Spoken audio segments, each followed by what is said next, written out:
Apesnya Rizik, sidang sepi pendukung.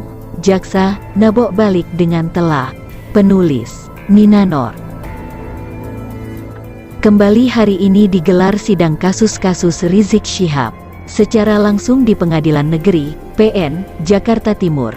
Agenda sidang hari ini adalah tanggapan jaksa penuntut umum terhadap eksepsi atau tidak setuju terdakwa Rizik.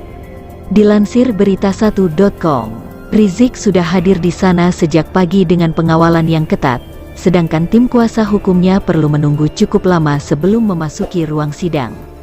Poin saya adalah bahwa Rizik hadir di dalam sidang hari ini sama seperti sidang pada hari Jumat tanggal 26 Maret lalu.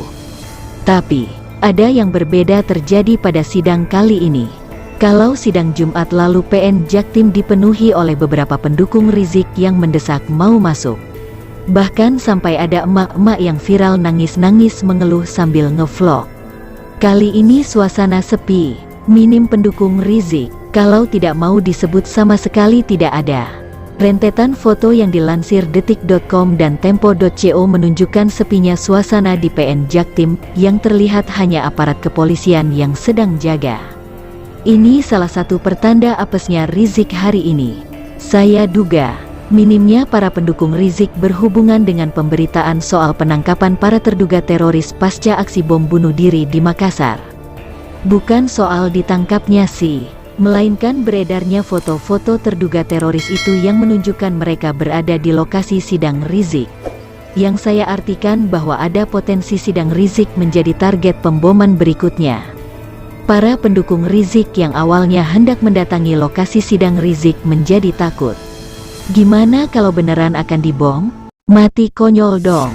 Siapa yang mau? Ini sangat menohok ke arah Rizik. Bahwa seruan-seruan jihad bela ulama Rizik hanyalah seruan kosong.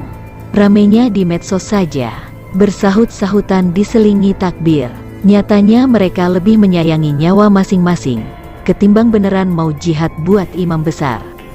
Duh, sakitnya tuh di sini. Keapesan Rizik tidak berhenti di sana saja.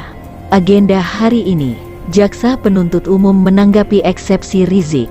Sebelumnya, dengan agenda Rizik membacakan eksepsinya itu, seorang pengamat politik bahkan sampai menyebut Rizik sebagai singa podium, menggambarkan keuntungan sidang offline bagi Rizik. Rizik bagai kembali ke habitatnya, ceramah sambil memaki dan mengumpat. Jaksa saja dia sebut pandir, dungu, dan menyebar hoaks dan fitnah. Hari ini, gantian jaksa penuntut yang nabok balik Rizik. Jaksa kok dibilang dungu? Ya, dibalaslah dengan telak. Eksepsi Rizik dipenuhi dengan ayat-ayat Al-Quran dan hadis. Jaksa menyebut itu tidak termasuk dari dalil hukum yang berlaku. Ayat Al-Quran dan hadis tidak menjadi padanan pidana di Indonesia. Namun, jaksa terketuk hatinya untuk mengutip salah satu hadis, yakni penegasan Nabi Muhammad bahwa siapapun yang bersalah, walaupun itu adalah Fatimah putri Rasulullah, maka hukum tetap ditegakkan. Jadi jaksa pun meneladani sabda Rasulullah ini. Sekalian menyentil Rizik, wong-wong saja harus dilayani jika Anda. Apalagi Rizik.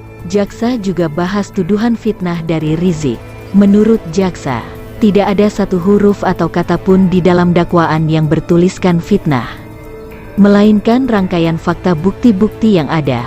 Untuk panggilan disebut pandir dan dungu. Jaksa rahasia sebagai kalimat non-yuridis, tidak berhubungan dengan hukum. Kata-kata itu disampaikan Rizik hanya mengikuti emosi sendiri.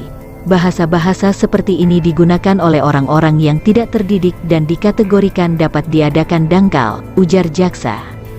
Jaksa mengingatkan Rizik agar jangan mudah menjustifikasi orang lain, apalagi meremehkan sesama-sesama.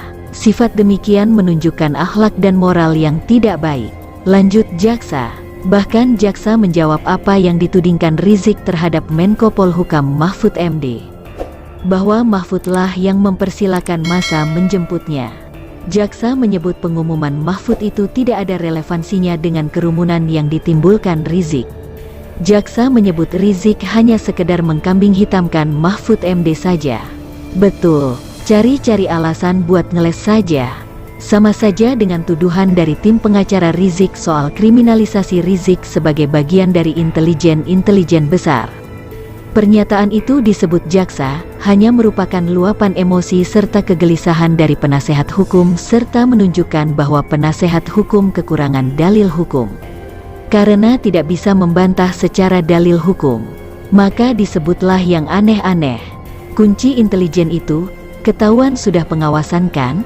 Nah, bagian akhir tanggapan jaksa yang paling keras, menamparkan Rizik. Sungguh sangat disayangkan seorang tokoh agama yang mengaku dirinya imam besar dari sebuah organisasi keagamaan yang memiliki visi misi untuk menciptakan akhlakul karimah dengan program revolusi akhlaknya.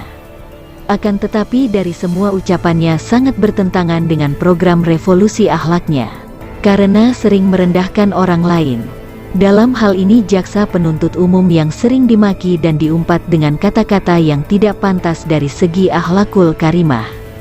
Ujar jaksa, apalagi diucapkan di muka persidangan terbuka untuk umum oleh seorang tokoh agama yang mengaku imam besar dengan kata-kata biadab, tidak beradab, keterbelakangan intelektual, pandir, dan seterusnya, lanjut jaksa. Lalu jaksa pun gantian menceramahi Rizik, menyebut semua manusia di dunia adalah ciptaan Allah yang memiliki derajat di depan Allah, yang membedakannya hanyalah ketakwaannya. Sedang yang bisa mengukur ketakwaan manusia itu adalah Allah SWT dengan manusia itu sendiri. Abislah Rizik, dikuliti, dibalas dan diceramahi oleh jaksa penuntut umum. Semua perkataan Rizik dapat dikembalikan dengan kekuatan super, bikin pipi panas serasa kena tampar. Menyebut diri imam besar, bicara soal revolusi akhlak, tapi dia sendiri tidak mencerminkan akhlak yang baik. Jaksa bagaikan menyuarakan isi hati kita semua. Puas membaca balasan jaksa itu, serasa kita sendiri yang meneriakannya di depan Rizik. Baik, Sobat Berita, bagaimana menurut Anda? Sampaikan opini Anda di kolom komentar.